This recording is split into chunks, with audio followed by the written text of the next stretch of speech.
kampuni nnyingi ezitandikawo era ne zijjira mu maanyi okusobola okuvuganya n'ezo ziba zisanzeewo oba oliawo ne zituuka ne ku ntikko. Wabula nnyingi zirabiddwako ate bwe wayitawo ekiseera ne zigwa n'okwerabirwa ne zeerabirwa. Oluusi abatandisi baazo n'okuzitunda ne bazitunda. Abamu ku batutumufu ennyo mu bizinesi balaze ekiviirako bino okutuukawo.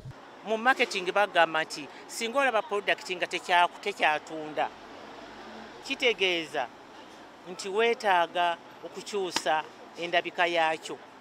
Kikyuse either oteeke mu kikebe ekipya kati oli ajja alowooze nti kyotunda kipya.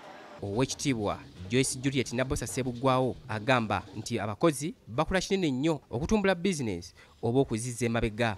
Neyeesulirayo gwa nagamba naba nga takyafaayo. Bakasitomazi bayinza okujjangaawo baagala kugira batudde emmotoka ekyama balaba batudde oluusi tewali mafuta. Naye oli n'amulinda n'azikiza n'emmotoka alinda kumuteeramu mafuta. Olwo n'alyoka ajja amugamba soole tewali. Ssenkulu wa kampuni y'amafuta eya Owek Energies ettabi lya Uganda Dasel Nasigaddu agamba nti okuddiza ku bakasitoma nakyo kikulu nnyo okuyamba ku bizinesi okusituka.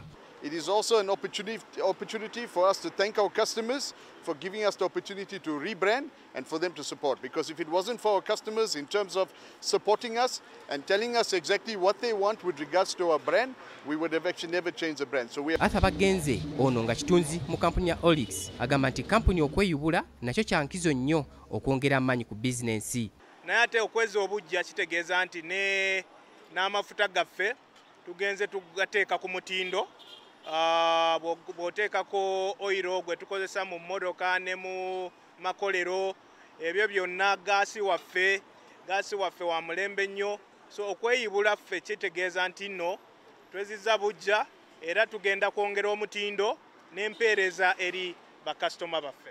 Amakya ga leero kampuni ya Owek Energies esazeewo okweyubula mu ngeri y'enjawulo nga muno mwe mulina okuddiza ku bakasitoma omulina okugaba ebirabo eby'enjawulo eri abaguzi b'amafuta. Titus Jemba, BBSKATI, Ageesigika.